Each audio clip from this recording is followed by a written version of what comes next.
is going on, everybody? My name is Makaya and welcome back to my channel. Today we are going to be recapping / reviewing Euphoria season 2 episode 3. Let's get into this, guys. Don't forget to like, comment, and subscribe, and turn on post notifications. And also my social media will be at the end of the video and linked in the description box down below. And let's get into this crazy episode. So this episode starts off with us getting a backstory for Cal the pedophile. Yeah. So we find out that he was in love with his best friend Derek when he was younger. They were on a wrestling team together, and he ended up meeting a girl named Marsha, and they ended up starting a sexual relationship, and he's still in love with Derek this whole time, but he is in a relationship with Marsha, and Derek also has a girlfriend. Yeah, even though they're harboring these feelings for one another. So eventually, after graduation, Derek and Cal end up going to this gay bar one night, and they end up dancing to this amazing song by INXS, and they end up kissing at this bar, and Derek and him leave, and Cal goes home and goes to sleep that night, and then he wakes up and gets a call from Marsha telling him that she is pregnant. Yeah. And the title card rolls. Yeah, that was crazy. Man, I wish I could say I felt bad for Cal, but he's such a horrible person that it's really, really hard. But I guess a part of me had a twinge of sympathy for him having to step up and be a dad at such a young age. And after watching his backstory, I was like, huh. So that's where Nate gets his toxic masculinity from. Interesting. Now I see exactly where he got it from. So that was interesting to see. And we find out that obviously Marsha was pregnant with their first son, not Nate, but with Nate's older brother, I believe. And through Nate's backstory through the episode, you see that he's worried about the tape that Nate talked to him about in the previous episode. And you see that he can't sleep over it. Good, as you shouldn't be able to. But he can't sleep because he keeps thinking about this tape. And so he ends up going to Fez's house. But what he doesn't expect is our boy Ashtray is ready with the strap. And Ashtray takes him into the house, and he repeatedly hits him with the butt of the shotgun. Mwah, marvelous. Love Ashtray. That's my boy. If you don't love Ashtray, I don't know what to tell you. It's on sight with him always and forever. He has my utmost respect. So the whole interaction was hilarious between Cal and Fez, because Cal was like, yo, homeboy, what are you here for? And he was like, because you got a tape. He was like, what tape, man? Like, what are you even talking about? And then Fez is just hilarious. Like, he's telling him, he was like, the tape of me and the teenagers. He goes, Jewel? You've been messing with Jewel, man?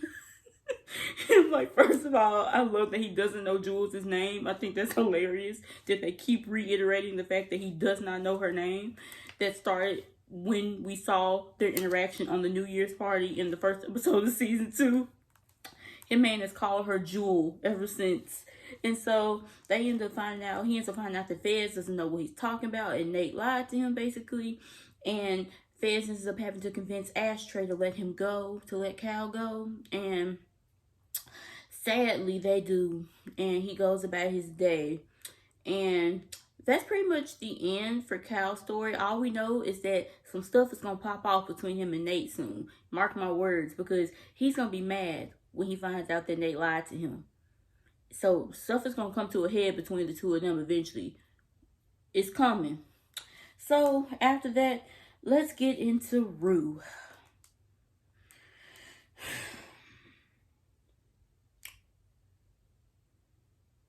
What can I say about her this episode that's good? I love my Ruru. I really do. But homegirl needs help, and she needs it bad. When I tell you, man. So this episode starts off with her in her room dancing to a Frank Sinatra remix by Labyrinth, which is fantastic. Absolutely loved it. Love that remix so much. I love that scene of her dancing to it. It's definitely probably going to be one of my favorite remixes of the season. So that was a pleasure getting to see Rue dance to that.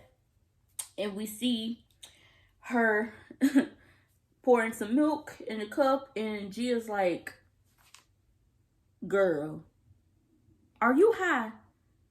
And we find out, we get taken back to this montage which is reminiscent of last season, of her being Detective Rue with Lexi and her figuring out the case with Jules. To get this montage, but this time Elliot is doing the clicker instead of Jules doing it last season. So Elliot is working the clicker, taking us through it, and Rue is taking us through the steps of how to lie about having a drug addiction, essentially. And we find out that basically her plan is that she's telling everyone that she's smoking weed right now. Not that she's taking hard drugs, but she's telling them that she's smoking weed for her anxiety and her panic attacks, as opposed to the truth, which is obviously that she's taking heavy drugs so she can have an excuse for all her mess ups and all her brain farts that she's having due to her excessive drug use. And we get the extremely depressing and disheartening scene of her gaslighting her own sister, gaslighting Gia, and telling her, Gia, when I don't take drugs, I think about killing, I think about suicide, and I think about taking my life, my own life. And you see her gaslight her own sister. And Gia's like, it's okay, you can smoke the weed, I won't tell mom. Girl, really? That's how you gonna do your own sister? Once again, she needs help. Help. Capital HELP. Help. So after that, we find out that she starts hanging out with Elliot and Jules, and we get scenes between them. We get this scene of Jules interrogating Elliot, and they have this funny discussion, and he's like, you're a trans girl wearing a binder, and she's like, yeah, but like I'm navigating a straight non-binary world. And he's like, you sound like you're navigating a Twitter thread. And we get this comical back and forth between them, and eventually they're able to come to this kind of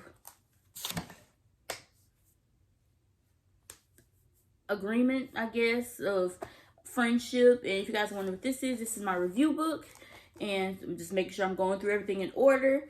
And we get to see them kind of come to this agreement together to be cool, to be on good terms for Rue, seeing as Rue likes him. And eventually,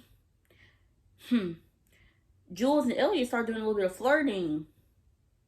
Yeah. Towards the end of the episode. So I'm not sure what Elliot's game plan is. He's admitted that he's sexually interested in both Rue and Jules at this point. So I'm like, are you trying to be a homewrecker right now and come between their relationship, or what? Like, what are you doing, sir? What's your end game? So still don't know about that. We get this scene of Elliot, Rue, and Jules doing dares together, which was hilarious. We get to see Jules peeing in the middle of the street. We see Elliot go up to a jock and tell him that he wants to poop on him, basically, in like a sexual way. And he gets ran and chased through the quad, which is hilarious. And they don't show Rue's dare, do they? No, I don't remember Rue having a dare. But yeah, they have their scenes together. But back to Rue, she goes to visit Laurie and asks her. She gets this idea, which, might I add, Elliot should not have told her it was a good idea. He really shouldn't have. He should have been like, sis, don't do it. He should have told her from the get-go it was not a good idea. But then he's on drugs too, so I can see why he thinks it's a good idea. But she runs this idea by Fez first, and Fez is like, no, absolutely not. And she's like, but you just gotta hear me out. He's like, I didn't like the way the plan started. You wanted me to lend you $5,000 what? Dollars? No. So she decides to go visit Lori and asks her if she can basically use other girls who you wouldn't think were drug dealers to sell drugs for her at the school, which we know that Rue doesn't have any other people that are going to be dealing drugs for her. She just wants the drugs for herself. And instead of a $50K worth suitcase of drugs, she asked Lori to give her a $10K case worth of drugs. And she is able to get that suitcase of drugs. And as she is leaving, Lori goes, but Rue, if you don't pay me back, I always find a way to get my money back. I'll find some guys that'll kidnap you and do some really messed up stuff to you if you don't pay me back. And Rue goes, okay. Did you not just hear what she just said? Girl, open your ears. Listen. She just threatened your life. She said she will find people that will come kidnap you. And you don't care. Y'all, that's why I'm never getting on drugs. If I'm ever down so bad to the point where I don't care about someone threatening my life and threatening to kidnap me, that I want to get a fix that bad, no. I choose life. Always and forever. Once again, Rue needs help. So, after we get done with that, Rue goes to an NA meeting with a suitcase of drugs, might I add. With a suitcase full of drugs. Around recovering drug addicts. Really? Really, Rue? So, she goes to this NA meeting. Ali is looking at her crazy like the whole time. He's like, why is this girl carrying around a suitcase? And so as Rue is leaving, Ali is waiting on the steps for her. And he goes, Rue, the $64,000 question is, what's in the suitcase? And she goes, books for school, liar. And Ali is like, let me talk to you real quick. You look like you need a lecture right now, basically. And she's like, I don't want a lecture. I don't want to hear about God or Allah or any of what you believe in. He's like, hey, chill out. And she was like, besides, you're not in a position to be lecturing anyone right now. And she makes a dig at him about the fact that he doesn't have the best relationship with his children due to his drug addiction, which he confided in her and opened up to her about in her special episode, in Rue's special episode. And Ali goes off on her, as he should, because she was wrong for that. He goes, when I tell you something, when I sit across from you and tell you something, that stays between us. You don't get to throw that back and use it against me. And Rue goes, what are you going to do, Ali? Hit me? Girl, I'm about to. You know that he used to hit his wife. There was no need for you to. Ooh. Rue is on the thinnest of ice right now, y'all. It can't get no thinner. It truly can't. Like it's cracked. It's cracked at this point. Homegirl's about to fall through. She was wrong for what she did to Ali. And I swear, if she makes him relapse or anything, I will never forgive her. Because she was straight up wrong for that. And the fact that Ali didn't tell her mama on her last episode when he could have. Yeah. And that's how you repay him? Girl. So, after Rue gets done being pretty much the rudest, most careless, person in the universe this episode, we get to see, let's talk about Lexi, my girl Lexi, for this episode. We find out a little bit more about her, about, once again, how she's kind of always sat in the background in her life and been passive. And we get this amazing, hilarious montage of her imagining her life was a movie, and Rue is in it, and I love that montage. I thought it was done so well, and it was done in such an interesting and intricate way, and I love the way that everyone was incorporated into it. And so we see that she has been writing a play that she wants to overshadow Oklahoma, the play Oklahoma at their school. So we see her writing the play, and that takes us to the iconic bathroom scene from this episode. We get the iconic line from Maddie. Roll clip. Bitch, you better be joking. Yeah. Maddie is an icon. And if you disagree, I don't know what to tell you. Homegirl is an icon. So, after we get that bathroom scene, we see Kat, Lexi, and Cassie and Maddie all in the bathroom with her. And can we talk about how sweet it was that they asked Rue, they were worried about Rue. They were like, did you relapse? They all like asked her if she relapsed. I thought that was so sweet for some reason. And I don't know if anyone else picked up on this, but ever since we get to see Cassie call Rue again, she called her that in the pilot episode when she went to visit Lexi and asked her if she could pee in the cup for her. Rue came into the house and Cassie goes, hi, Rue. And she called her that again this episode, and I thought that was so sweet. And I loved it. And it was so nice to see Rue interact with Maddie, Kat, Lexi, and all of them, and BB. Like, it was so interesting to see, because we don't get enough scenes with all of them together. So that scene was a treasure for me. But speaking of the bathroom scene, let's get into Cassie this episode. Y'all, she's been getting up at 4 a.m. to impress a human trash bag. Girl, you getting up at 4 a.m. for Nate Jacobs? That's who you getting up at 4 a.m. for? Get help. Really. And we see that she reaches a breaking point when she's in the bathroom and everyone asks her if she's auditioning for Oklahoma. And basically, I hope that I picked up on this as I was writing down notes on the episode, but Cassie is the most perfect or the most put together that she's ever been on the outside right now.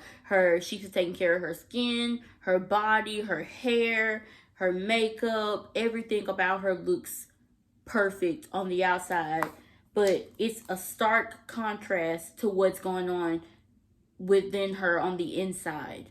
Like, she has never been more broken and unpolished, but on the outside she looks the most polished she's ever been, when in comparison she's actually slowly derailing on the inside. So it's very interesting seeing that contrast within her. And we see that she's been having sex on Fridays with Nate. Girl, you nasty. And can we talk about how Nate and Cassie were having loud sex in Nate's house, and his parents are just sitting there like, oh, I remember that when I was in high school. Try that in a black household. I dare you. That never would happen in a black household. But I digress. And we see Maddie is struggling with wondering whether or not she wants to go back to Nate this episode. Girl, don't do it. Don't do it, girl. Don't do it. Please. Please. The fact that Nate has both of them down this bad for him, I have no words. I truly don't. I truly have none. So, as we see, Maddie is picking up that Cassie is having a hard time dealing with being single right now. She's like, girl, you are going through it. Like, being single is not good for you. And that scene in the bathroom truly shows what Maddie's been saying is true. Cassie is not okay. Like, that's, y'all, when I tell you that breakdown scene, she was like, I have never been happier. You sure? You look unhinged. You're looking a little insane.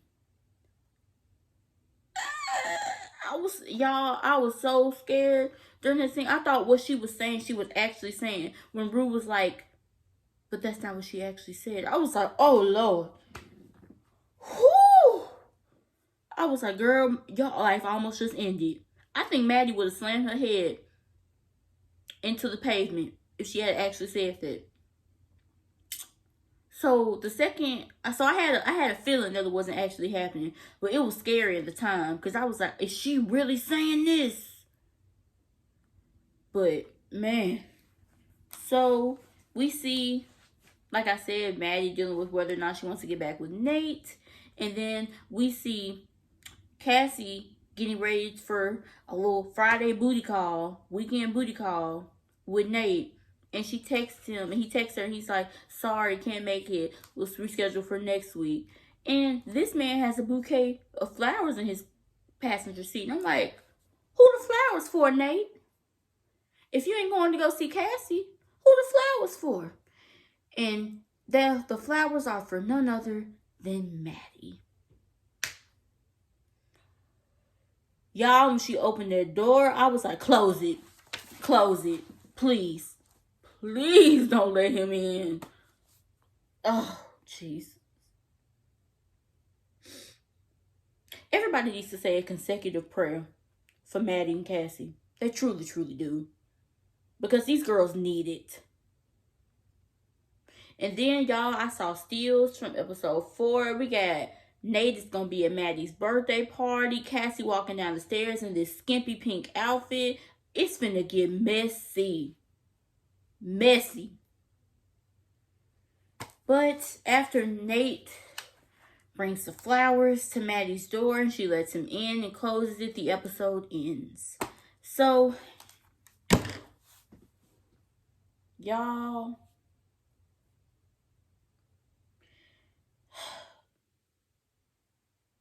Rue's behavior this episode, out of hand. Unacceptable. I'm telling y'all, I truly feel like she's going to have to lose everything. She's going to have to hit rock bottom before she actually understands that she needs to get better and get off these dang drugs. Cassie, at this point, I just can't have no more sympathy for her because I feel bad for her because I feel like it's her daddy issues, and that's why she feels like she needs constant love and validation from someone else of the opposite sex. She feels like she needs that due to her abandonment issues from her father. I feel like she like Maddie told her, she goes, you just love to be loved. Like, that's literally the epitome of Cassie's character. And Maddie really can't talk because she do too. Because, girl, any man that chokes you so hard that he leaves bruises all around your neck does not deserve your time, your attention, nor your love. You can do better, sweetie. I want better for you. I don't know what the heck is going on with Jules, Elliot, Rue, that triangle.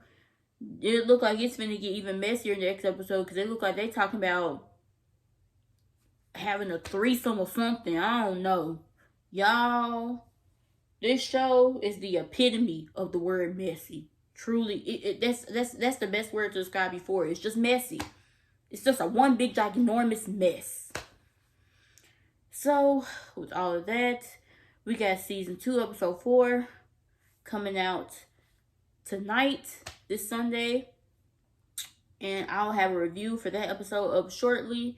So, I hope y'all ready for that. Tune in for that. And don't forget to like, comment, subscribe, and turn on post notifications. And all of my social medias will be at the end of the video and linked in the description box down below. Thank you for watching my video. And I'll be back soon.